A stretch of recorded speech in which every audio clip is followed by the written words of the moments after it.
Now the next question is, how can you increase the internal energy?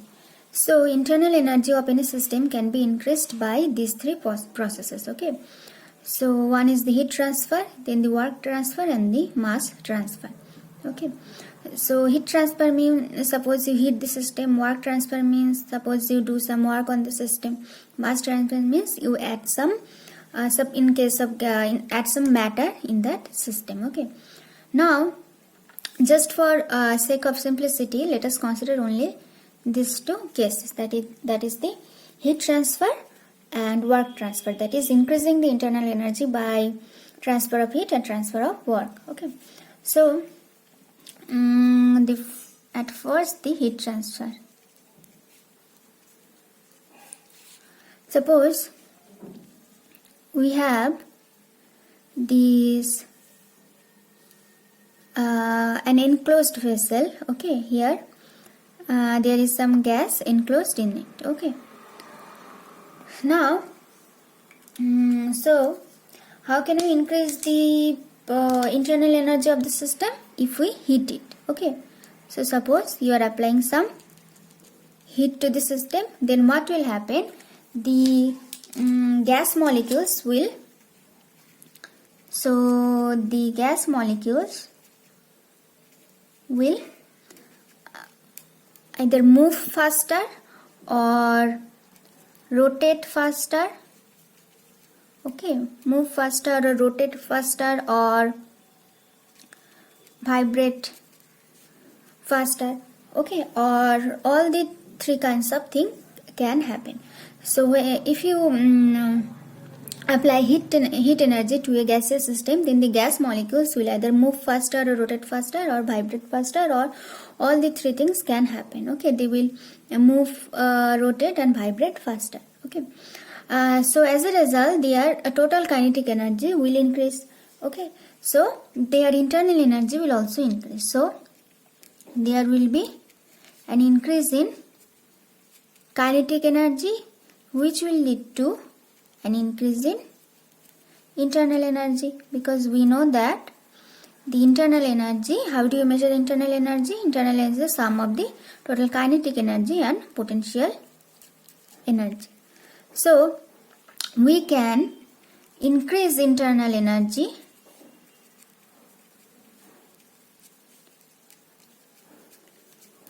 if the system absorbs heat. Okay. Next is the work transfer. So there is another way that you can increase the internal energy, which is the work transfer or transfer of work. So what is that? So suppose now we have another gaseous system which is different from this one. Here we have a movable piston. Okay, so the piston can move up and down. Okay, so in this case, what will happen? If the piston is moved downwards, so you are applying a force F on the piston, and there are these gas molecules. Okay, so the piston is moving downwards and its volume is decreasing. Then what will happen? You are doing some work on it. So the piston is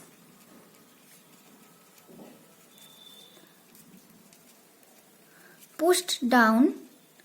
So as a result, work is done on the system, because now the gas itself is not doing work. You are doing work from outside, that is, you are acting as an external agent. Okay, work is done on the gas. Then what will happen? So why do the internal energy of the internal energy of the gaseous system will increase? So now, as the piston is moved downwards, that is, the piston is moving towards the gas molecules. So we know the gas molecules are continuously colliding with this wall of the piston. Okay, so when the piston was at rest,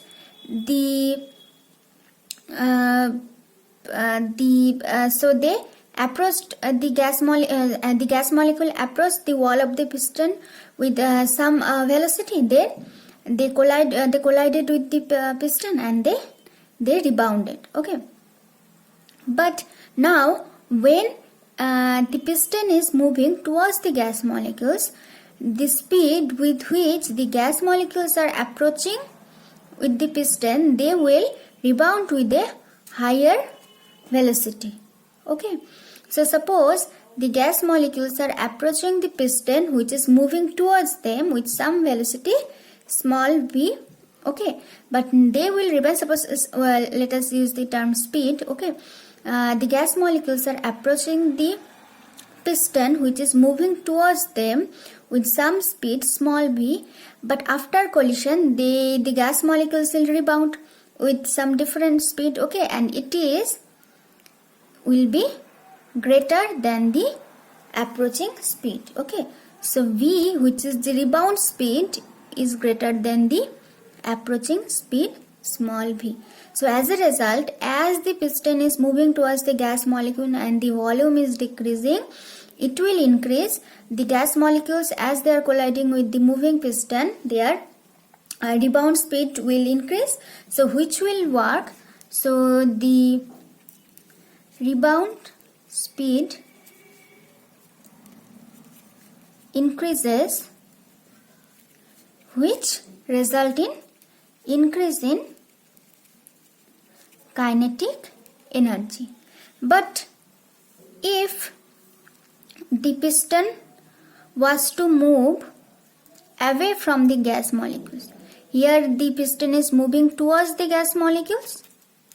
Okay, now the piston is moving away from the gas molecules, then the opposite thing will happen. That is, the velocity with which the gas molecules are approaching the piston, they will rebound with a smaller velocity. In that case, the kinetic energy of the gas molecules will decrease and there will be decrease in internal energy. But we are talking about where this situation where the piston is moving towards the gas molecules, the piston is pushed down, then the work is being done on the gas by some external agent. Okay, then the rebound speed will increase. That is, the gas molecules with which they approach the piston, they will rebound with the higher speed. So as a result, there will be increase in kinetic energy. So there will be ultimate increase in internal energy.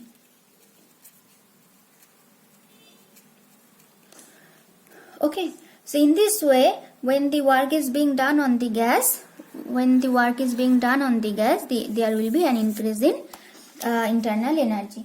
So if both the things, that suppose you are heating a gas, and so at the same time, suppose if you are heating the gas, then the internal energy will be, because of these two cases, that is, there will be increase in internal energy due to heat transfer, as well as there will be increase in internal energy because of this work transfer. Okay, so we can say that increase in internal energy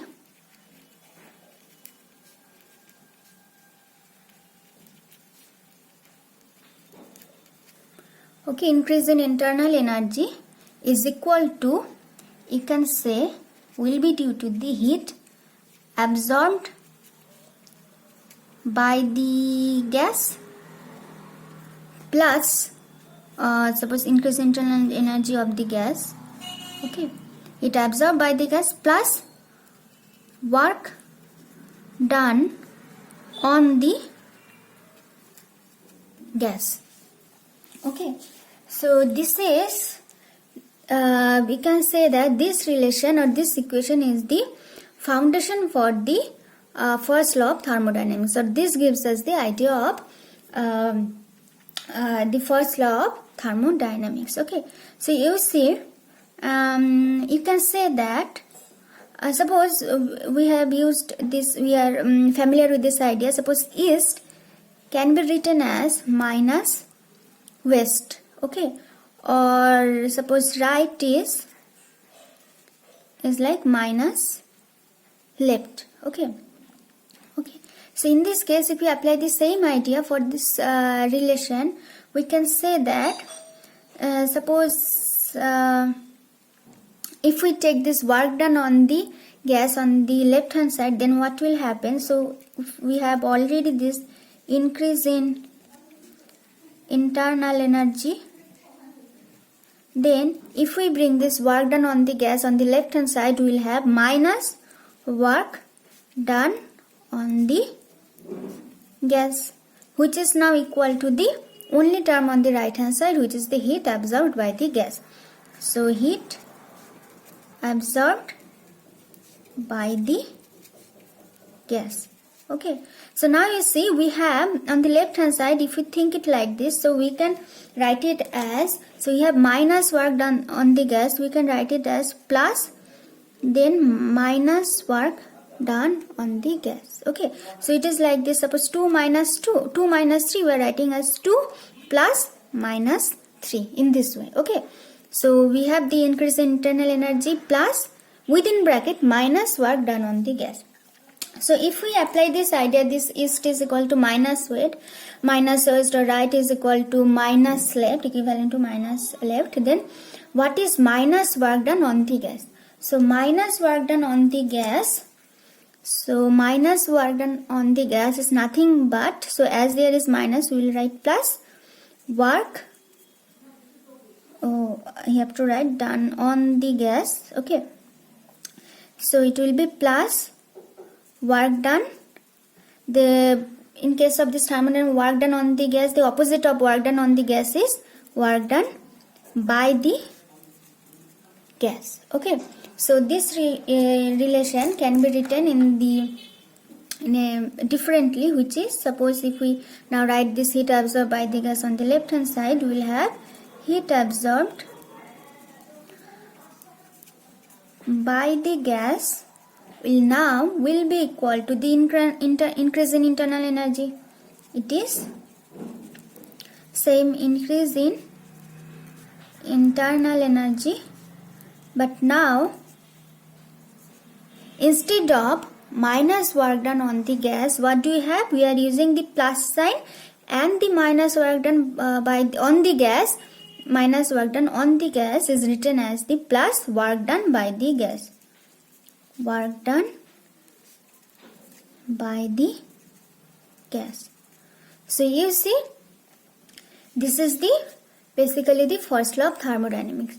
So from the concept of that how we can increase the internal energy, this gives the foundation or the origin of this idea of the first law of thermodynamics.